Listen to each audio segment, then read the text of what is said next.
welcome to our roundtable discussion. I'm your host, Thomas George.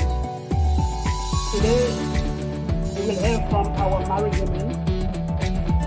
We heard from our men. So today is your turn to help us understand you better. Hello, everyone. And share with us what you need to make your marital commitment a refreshing and rewarding one. So let us start by first introducing ourselves. So today is your turn. Good afternoon, everyone. My name is Sonia Florimond. I'm currently residing here in Miami, Florida. I am the wife of one, Pastor George J. Florimond, and the mother of Louis, soon to be the mother of two boys. I'm a trained scientist, and my name is Sonia Florimond. To be here with you guys today. I'm currently residing here in Miami, Florida. I am the Good day, everyone. My name is Cavell Spence Samuels. I am the wife of Andrew Samuels, who is one of the elders at the First Seventh-day Adventist Church. We are the family life leader. Good day, everyone. We serve in several capacities. As we have 3 boys. As a matter of fact, one of the elders. I am the first one of the musicians and the music director, and the women's lead ministry leader, and the family life leader, and the welfare department, otherwise called youth service. 3 boys.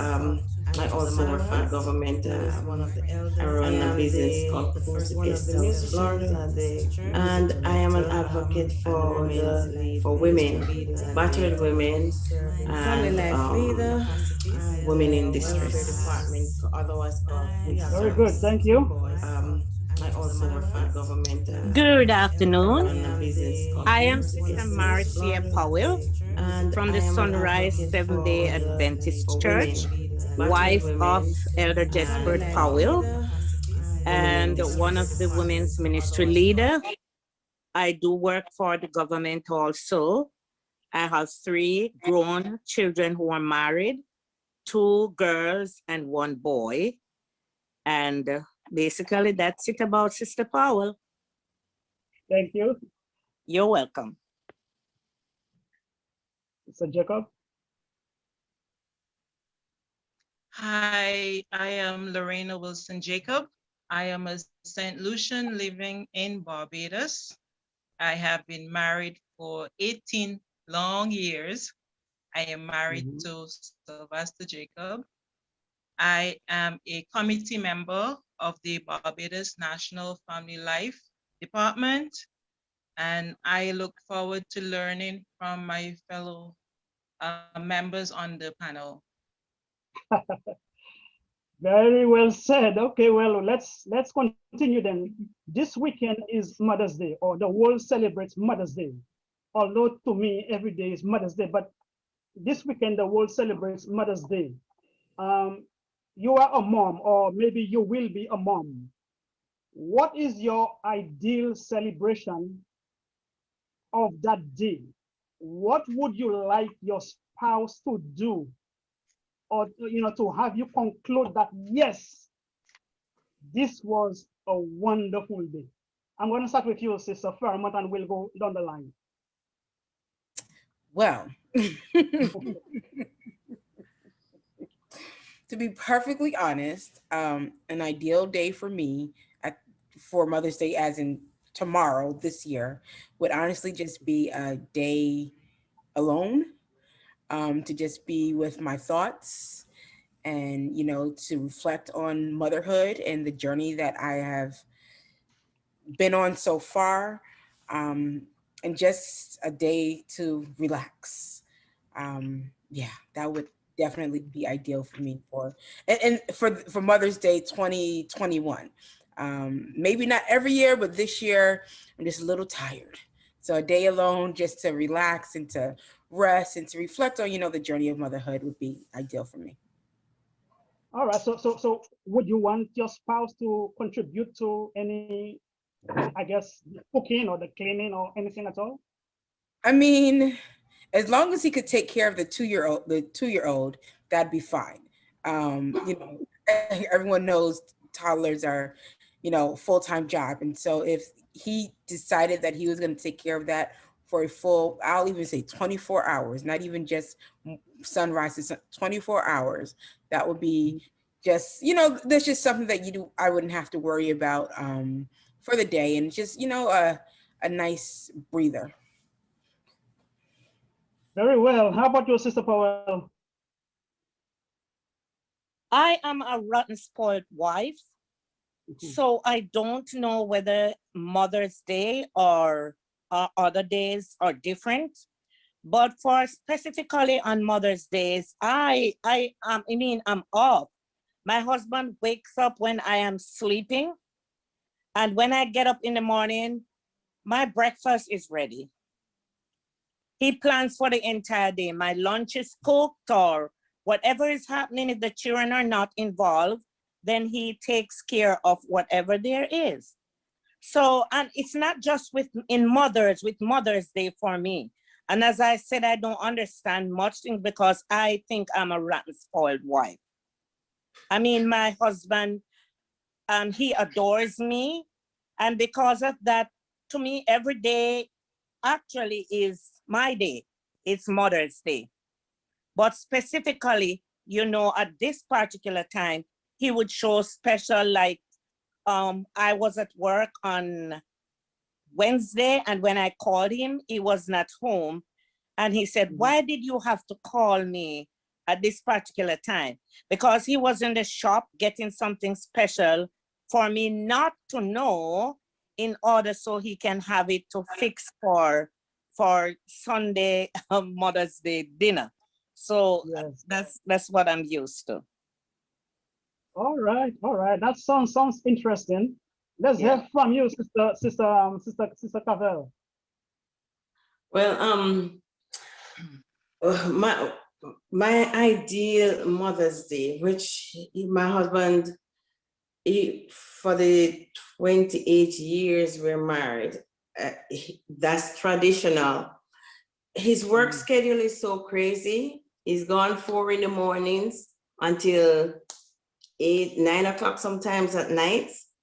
So it's like heaven on Mother's Day when he definitely asks for the time off, and he and the boys, they prepare breakfast. So while I'm still there in bed, they will come in there. I get breakfast in bed, and right throughout the day, he and the guys, they're whispering and jumping around and so on. They put together everything, and I don't get up that day, tell you the truth. And so because of that, I look forward to Mother's Day so much, because once the 24 hours is finished, I am back to the mill, wherein I have to be the one serving him now, because I have to get up at a crazy 4 o'clock in the mornings and get him out of there. If I even try to pack his lunch from overnight, he's still lost in the mornings. So I still have to get up, whether I want to get up or not. So thank God for Sabbaths, but he really tried to make my birthday and Mother's Day and Valentine's Day, those 3 days, he really tried to take those days off and just let me stay right there in bed, and they just march in with the food tray and so on. And because of that, I look forward to that with such huge anticipation, just to know that everything stops for me that day. So, based on what you said, Mother's Day is not every day for you, because you said as soon as that 24 hours is gone, you are back into that same life. Oh boy, back to the mill. Yes, back to the mill. Get him out, get the guys out. Well, thank God they're grown to a certain measure now, so they are trying to paddle their way through in finding jobs. They finally find jobs and trying to settle down now and stuff like that. So thank God. But prior to that, and I am just like, it was just so to run a full-time job, a full-time business, full-time church work, full-time ministry, and full-time housewife, it's like up here. So Sabbaths and those days are like heaven to me. Okay. All right. I'll get back to you. Let me hear from Sister Wilson first, Sister Power. Let me hear from Sister Wilson first. Well, first, I want to wish all the moms a wonderful day tomorrow. And as one of the ladies said, every day should be Mother's Day. Really? And Brother George, you know that I have not been blessed to join that club, but I have mixed feelings when it comes to Mother's Day, because it seems sometimes it is portrayed as, oh, poor me, because I have not joined the club. And it's a day for those who have already joined the club. So I have mixed emotions as to how we portray that day, when it was not of my own choosing that I am not a member of the club, yet it is almost portrayed as if for me. So I have a little mixed emotion. But for those who have been privileged to join the club, I want to say that you should enjoy it. Sister Wilson, before you continue, I should have made it clear before. Mother's Day is not only for those who has children. There are many people, you know, there are many women who have no children, but they have children, if you understand. So Mother's Day is not only for those who have children. It is for more than that.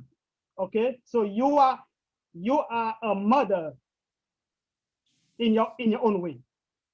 Amen.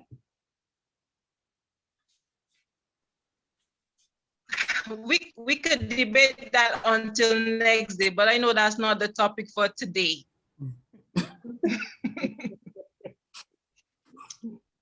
All right. Sister Powell, you were saying? Yes, I just wanted to say, for the on the 17th of May is going to be our 47th years anniversary. Congratulations. Yes, 47 years, yes. So when the children were home, it was the children and the dad who did all this. But now my husband is retired. So it's just us. So he takes on all the responsibility. And as I said, I am rotten spoiled, because when I get home from work in the evening, my dinner is ready. My meal is cooked, and all I have to do is to come home from work and just have a shower and have my dinner, and maybe we go for a walk, and then I have work to do after. I'll sit and I'll do some extra work. So to me, Mother's Day is every day. It's just that it's a little bit special when it's this particular day. It is made known that today is Mother's Day. Okay, all right. I know you said you married for 47 years soon, but this is another topic by itself. But I would, for those of us men who are listening right now, we would like to know what is the secret, what kept you guys together for so long, 47 years. Yeah, I thought it was us when I was about like five years married. But after that 5 years, I recognized that it's not us, it's God. It is the God who kept us together. Every single morning at 5 o'clock, we have worship together. Every single evening at 6:30, 7 o'clock, we have worship together. And the children grow up in that environment. When we were in Jamaica, they have to catch a 6 o'clock country bus, because we were in the suburban, way up in St. Andrews area. And they have to get the country bus to go down to town for school. And we would have gotten up like early, like 5 o'clock, and have worship together, because they have to catch the 6 o'clock bus. And it is like that right through the time. So it's not us, it's the God, only God. And I'm not saying sometimes we do not have disagreement, but I thank God for my husband. The first disagreement we had when we got married, I could not find him. and I was looking around and calling my sister because we have a adjacent place built together. She lives over this side, I live over that side. And I would call her, have you seen my husband? And she look out and she said, he's on top of the roof. So that's where he would go up here for downtime. And then I said, get off that roof. We are not finished yet. And he would say, we are finished right now until you calm down. So when I calm down now, he comes down and then we will talk together and pray. But it has been like that. So, all right. And what happened is that we know each other, how far we get. We know when someone is getting real upset or real, and then somebody has to stop or somebody have to do something. So we back each other all the time in that situation. Amen. That's why we are together. Together for so long. Very interesting. Let me ask you, maybe this one is for all of you. What is your understanding of your role as a wife? Sister Fairman, I'm going to start back to you. What is your understanding of your role as a wife? I know different people have different understanding. Sister Fairman, let's start with you. For me, it's essentially just to be a helpmate in all aspects of life and marriage, in all aspects of life, whether it's to help by cooking a meal, whether it's to help by giving an encouraging word, whether it's to help by whatever it is that my husband may need. That's what I see my role as being a wife, and of course it's reciprocated. I believe, well, at least in my case, it's reciprocated. I believe that's what my husband thinks his role is as well, is to be a helpmate, to provide for me and our family, and to help in whatever way that he can. I am a man, so I'm asking you, do you expect your husband to go out and buy curtains? To go and buy curtains? Yeah. Well, if I ask him to, yes. I wouldn't. I think everyone's marriage is different, and I'll be married 10 years next year. Well, 9 years this December. And the one thing that I've learned is that, my husband isn't a mind reader, and that if there's something that I want done, I can't just assume that he is going to do it because that's what I would do. It's helped life and marriage be so much easier when I can just vocalize what it is that I need from him. And so, yeah, if I ask him to go get some curtains, yeah, I expect him to go get some curtains. All right, very good. I don't expect him to see that the windows are bare and go pick out curtains. That's just not his forte per se. Yeah. But yeah, but on the other hand, though, I do expect him to take out the garbage when the garbage is full, when he sees it. There's certain, because that is his forte. So yeah. Okay, very interesting. Sister Lorena, I'm going to you next. What is your understanding of a wife? I'm supposed, as long as my husband is submitting to God, then it becomes easy for me to submit to him. It becomes easy for me to, he often say, I make him look good. I'm supposed to be his biggest supporter, his biggest fan. I'm supposed to be his helpmate. I'm supposed to help make his load lighter. I'm supposed to be there for him. When no one is there, I should be there. It's similar to what Biden said to Kamala Harris. Be the first one in the room and the last one to leave. Kind of like that. All right. Sounds good. Sister Cavell? Yes. My role is what God said, a helpmate, a companion. His ears, his mouth. My husband is so quiet that lots of time people take his quietness for weakness, and he's not confrontational, and he will let things slide. So they tend to want to take disadvantage of that kind of quiet strength. And lots of time, I am the one who will step forward, and and to me, it's like I'm protecting him. And eventually I found out that when you really tap the water and that volcano erupt, he's a giant. And and then I find that I have to protect people from him. I believe that I am the winds beneath his wings. I'm to live his dream. I am to be his shoulder to cry on. I'm to be the warm arms for him to come home to. I am to be his eyes and his ears. I am to be his helpmate. I am his toy. I am for him to play with. I believe that my husband's supposed to see me as his best friend, his companion, and his all in all, his prayer partner.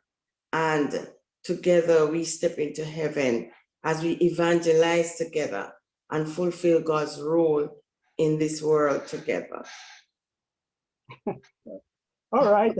We're going to take a quick break and we'll be right back. We're back! Coconut Grove SDA Food Distribution every first and third Sunday on the church property, located at 3602 Furrow Avenue. What's better than a healthy and hearty cooked meal on a Sunday afternoon? Come by, grab a plate, and enjoy food that's cooked with love. We begin at 1 p.m. sharp, and everyone is invited. We hope to see you there. What's it feel like when a woman's having a heart attack? Chest pain, like there's a ton of weight on your chest. Severe shortness of breath. Unexplained nausea. Cold sweats. There's an unusual tiredness and fatigue. There's unfamiliar dizziness or lightheadedness. Unusual pain in your back, neck, jaw, one or both arms, even your upper stomach are signs you're having a heart attack. Don't make excuses. Make the call to 911 immediately. Learn more at womenshealth.gov/heartattack. Welcome back. Thanks again for watching. This next question goes to you, Sister Jacob. In your marital relationship, what have you discovered about yourself that you are very happy with this discovery? Okay, there are so many things. I thought I knew myself, but it seems that married life usually challenges you or pushes every button, even those you never thought you had existed. And the one the lady said before, patience, oh my goodness. The socks, sometimes they push every button that you have, and you have to ask God to give you strength. And I have learned in this marriage that when I ask God for patience or I ask him for strength, that the challenges keep coming, but I become stronger to face the next one. I remember asking God to send me somebody who would help me, with somebody who would be there to encourage me and push me forward. But indirectly, it worked out because my patience is being tried and I'm being made stronger with all the challenges. So whereas I didn't get it the way I asked for it in terms of somebody really helping me, but indirectly, there's challenges that do come up in a marriage is helping with my Christian journey.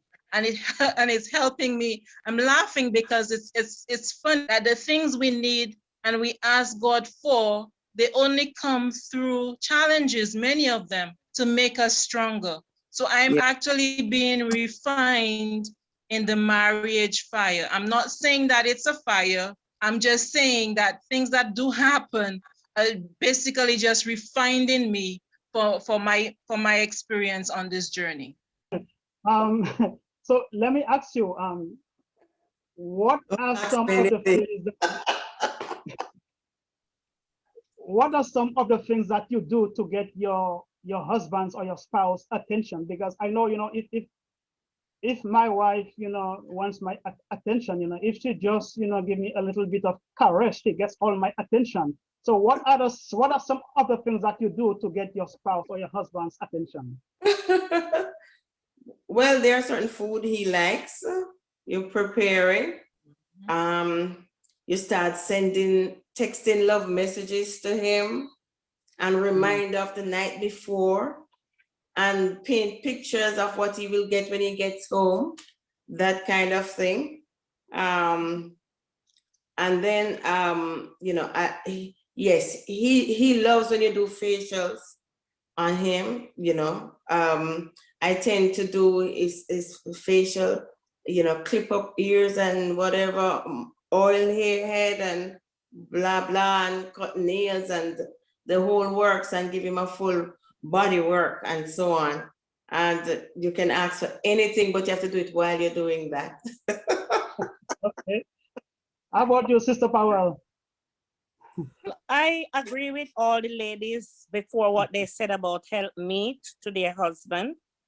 And yes. I am here to support my husband in every avenue, in whatever he does, as long as it's not against God's will. Mm-hmm. And what I do to attract my husband, I don't know. When we used to be back home, if he's in the field he used to have a garden close by our house. And he used to go there early Sunday morning to do his work because he works during the week. And one Sunday morning, I went down there and I don't wear shorts. I don't wear shorts. But I find a shorts and I dress up and I went right down in the field. And he got the message. He got the message from me. I said, oh, I'm down here too early. I said, I'm staying with you, but it's just 1 hour more and you know the rest of it. And that was the message. So your husband knows you. The husband knows the wife. And they know when you are giving them the message, what is it that you need from them? And there are several ways that you can pass that message around.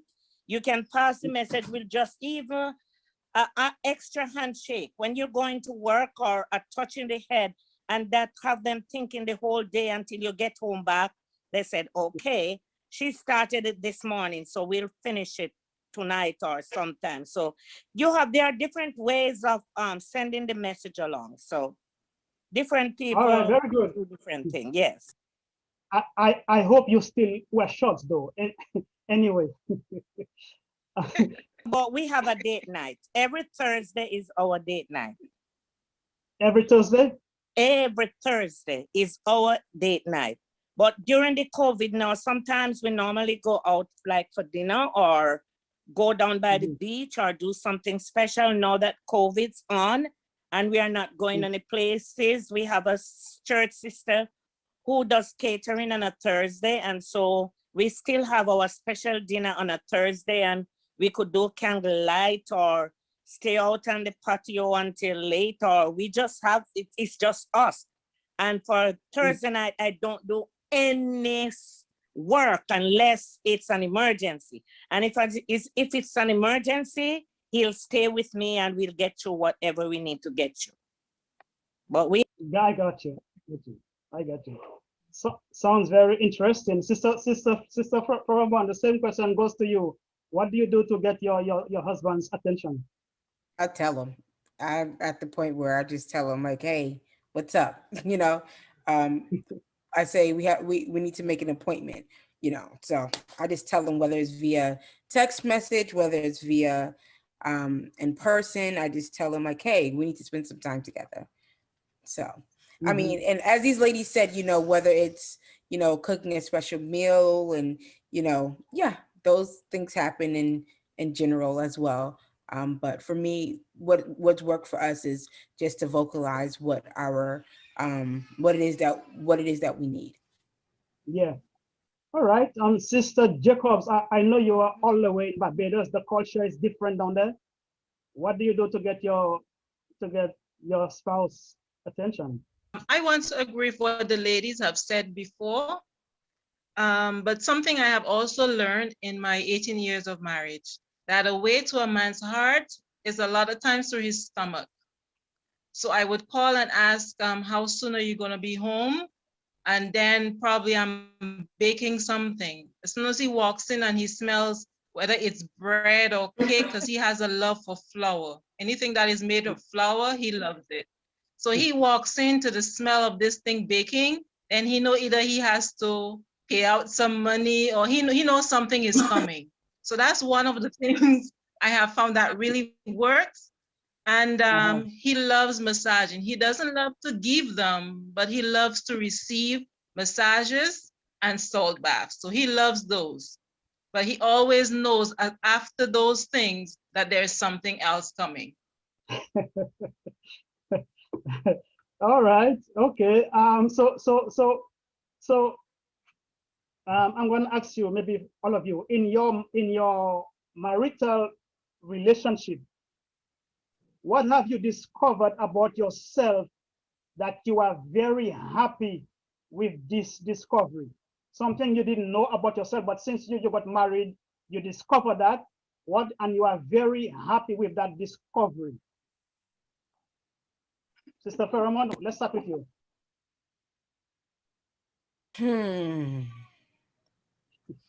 I would say maybe that I don't have as much patience as I thought I did, and that certain things can only come from God.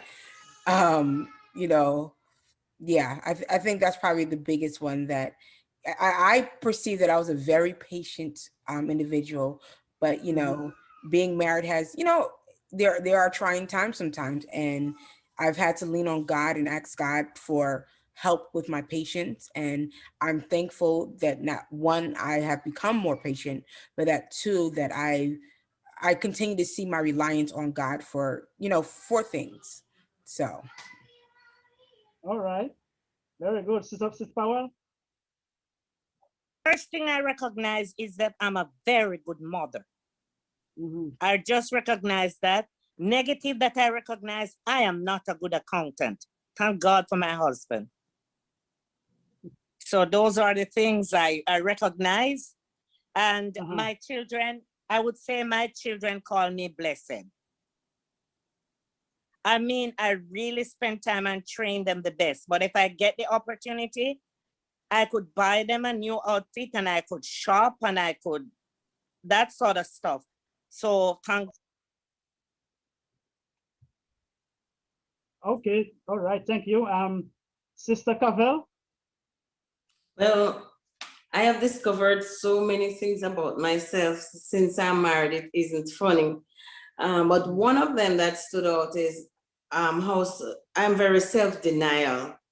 You know, how much, so many times I give up my rights or just give up something for him, you know, and my children. So many things I have sacrificed for them, even though sometimes I am really tired or at the end of my rope. Or, you know, that particular plate of food was my own, and he came and he ate it, you know, and it's first time, I know when I was young, or it would always be a bone of contention because I love my food. And I just find myself just swallow everything and, you know, just calmly. And then he will open his eyes and say, that was your food. And I'm saying, it's okay, it's okay. You know, something like that.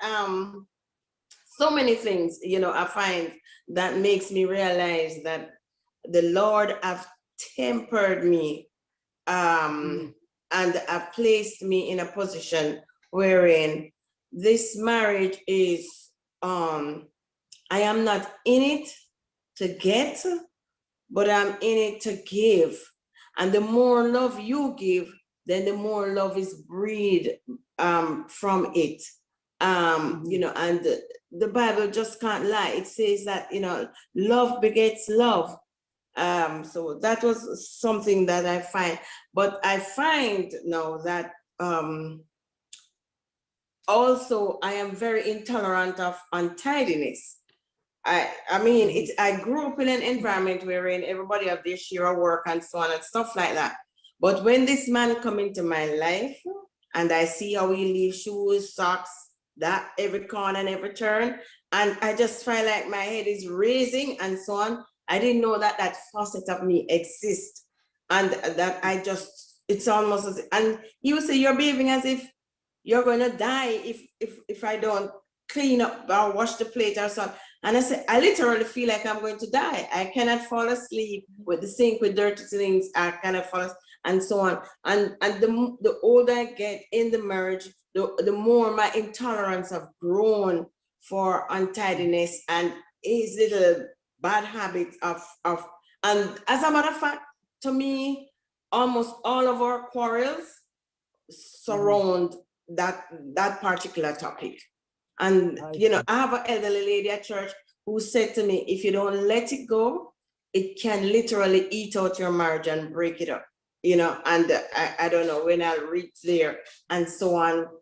I've prayed about it and I begged him to let us come to a compromise, you know, and so on. And I think he's trying. He's nothing. Yes, definitely. It has definitely gotten better. Very well, very well. All right, so thank you. Now we have about 5 minutes left. I'm going to close with this question. During courtship, you know, we men, the men, you know, we give our girlfriends or our wives to be at the time flowers, constantly flowers during courtship. And somehow, I'm sure it happens with most marriages. The moment you get married, you know, apparently those flowers stop. Does it make any difference? Does it make any difference when the flowers keep coming? Sister Lorena, Sister Jacob, I'm going to start with you.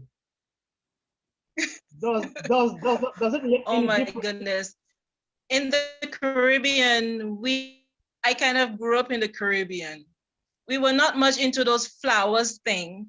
So for me, it wasn't flowers. In courtship, he would come over on a Friday and he would bring me bread, because Friday is the day you're in town. After work, you go buy your bread and you get on the bus and you go home.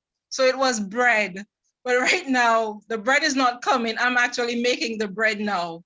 But when you think about it, the things that you used to do in courtship, you usually find sometimes it stops and you have to remind them that, you know, you used to do this thing. And my husband loved to say, oh, the things I used to do, I do them more. But every girl loves to get flowers, bread, chocolate, whatever it is. Those little nothings, they add romance to the relationship. Thanks for letting us know. Very good. Sister Paramount, let's hear you now. Well, the flowers may stop. And for me, they're replaced by other things. So for me, flowers are an act of kindness, an act of love. And so sometimes now that we're together all the time, it's making the bed in the morning. You know, that shows that you appreciate us having a tidy home and you've taken it upon yourself to make the bed, or to unload the dishwasher, or to do a load of laundry, you know, tasks that normally I would be doing because, you know, I'm the homemaker. That's my primary job at this point. And so for you doing that for me, it shows me how much you love me and shows me how much you think about me. And it shows me, it gives me the same feeling that a bouquet of roses may give. So yeah, the flowers may stop, but a lot of times they are replaced by other things, which I still appreciate. But does that may sometimes bring a signal, emptying the dishwasher and making the bed? Does that sometimes may include a signal of something that might be coming later? Not necessarily, which is something that, you know, I don't want you to do a task in exchange for something. You know, I appreciate the task is done just because you've thought of me and not that you're signaling for something else. But, you know, just that you said, hey, you know, let me let her sleep in for an extra 5 minutes or so.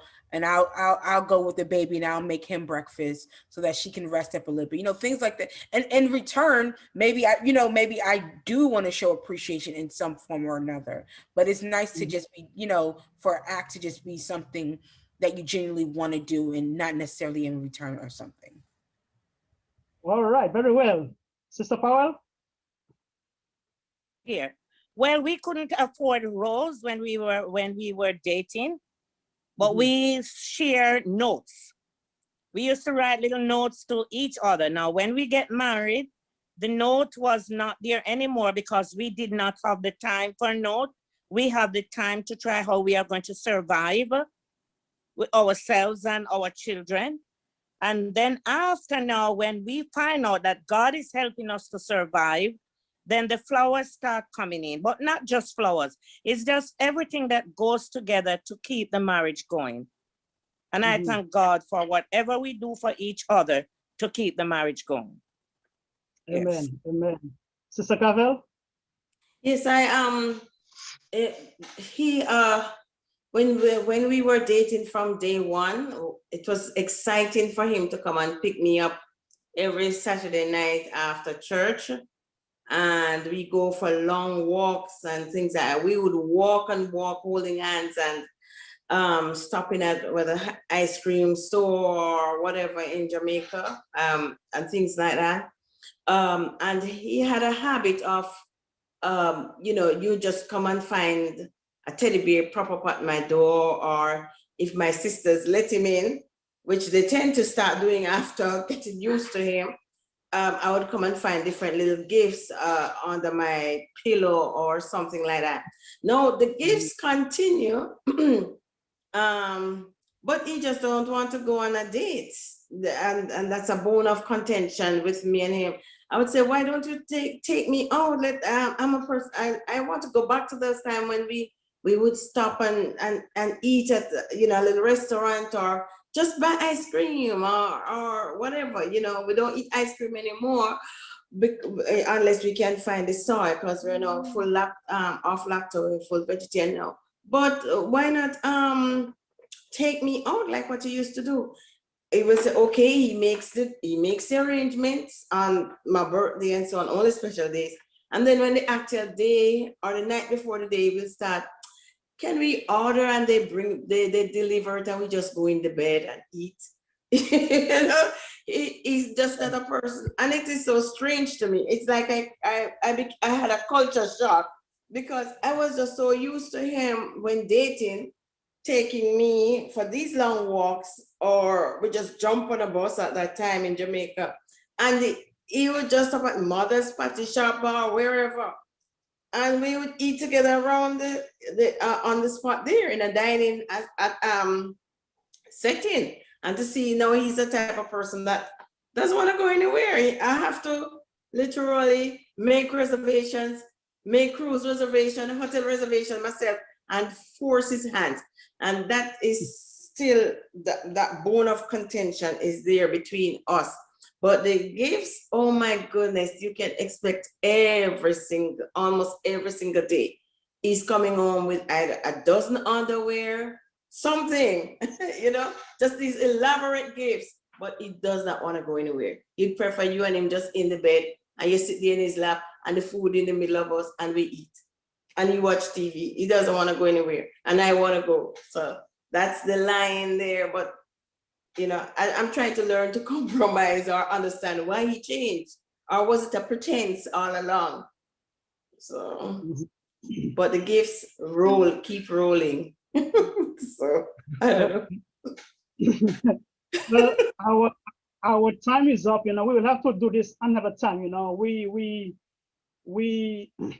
want to thank our ladies for sharing their views with us this evening. Women, we look forward to a better marriage relationship with you. So until then, may God bless us and keep us until we meet again. Thank you so much.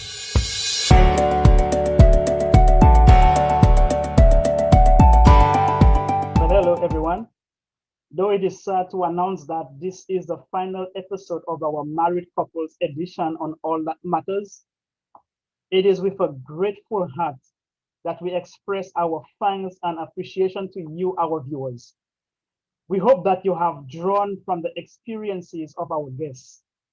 And please note, however, that although this ends the Married Couples edition, we invite you to join our Singles edition, The time and date will be announced momentarily on our YouTube channel. Just keep tuning into our YouTube channel. There you will find other programs that we believe will be edifying to you. So we invite you to do a few things on our YouTube channels to like, comment, share, and subscribe. So till then, it has been an honor being with you. See you next time. Bye. Bye.